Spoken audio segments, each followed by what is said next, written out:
السلام عليكم. النهاردة هنعمل قرص مشكلة، قرص بالقرفة والسمسم، قرص بالعجوة، وقرص سادة. يلا هنشوف احنا هنجهز الحاجة مع بعض. دول 3 كيلو دقيق انا نخلهم وحطيتهم في الكيس تاني. ده كيلو ونص لبن حليب، حابة تعمليه برايب تمام. ده كيلو الا ربع سمنة. الكيلو الدقيق بياخد ربع كيلو، ودي حتة زبدة اذا حابة تزودي الطعم تخلي الطعم غني. دول 5 معالق سكر، قلبت عليهم معلقة ونص قرفة وهركنهم. ده السمسم بودر وخميرة، معلقة حليب بودرة. ده ربع كيلو عجوة، حط عليهم معلقتين زيت وسمنة على بعض، وهكورها واجهزها كده. انا هنعمها واكورها وهركنها. هنجهز الخليط: كيلو ونص حليب، كيلو الا ربع سمنة على زيت، حبة زيت تمام، سمنة تمام. انا هنا حطيت القطعتين الزبدة دول عشان الطعم يبقى غني. معلقتين سكر، معلقة حليب بودرة، وهندوب ونقلب.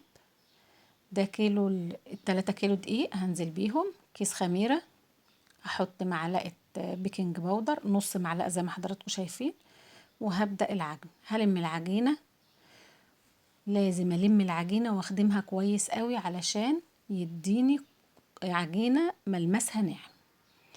أنا احتجت هنا شوية مية، فبزود بالراحة كده وبالتدريج مع بعض لحد ما تديني العجينة اللي أنا عايزاها والملمس اللي أنا عايزاه. طبعا أنا عايزة الملمس يبقى ناعم وطري وبس مش بتلزق. زي ما حضراتكم شايفين اهي، بنخدم العجينة كويس. هنغطيها وهنركنها لحد ما تختمر وحجمها يتضاعف. زي ما حضراتكم شايفين هي كده اختمرت معايا. هبدأ اعمل العجينة، اقطعها وبلفها، بعملها زي البقجة كده، وهبدأ ارصها واركنها.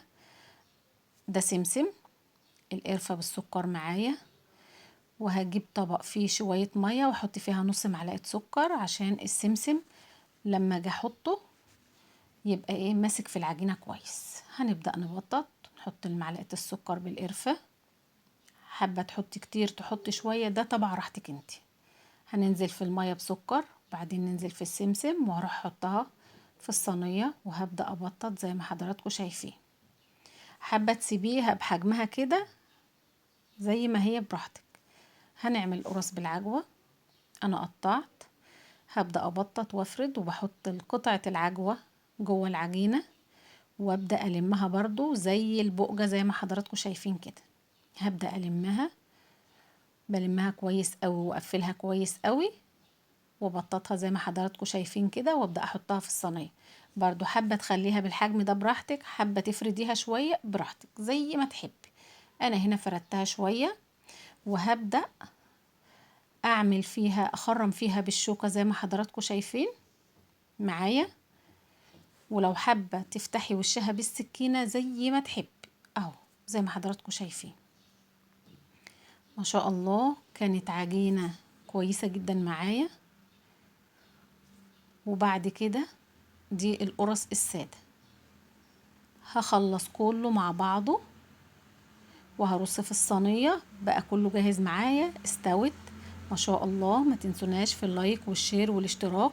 اشوفكم على خير، وكل سنة وانتم طيبين.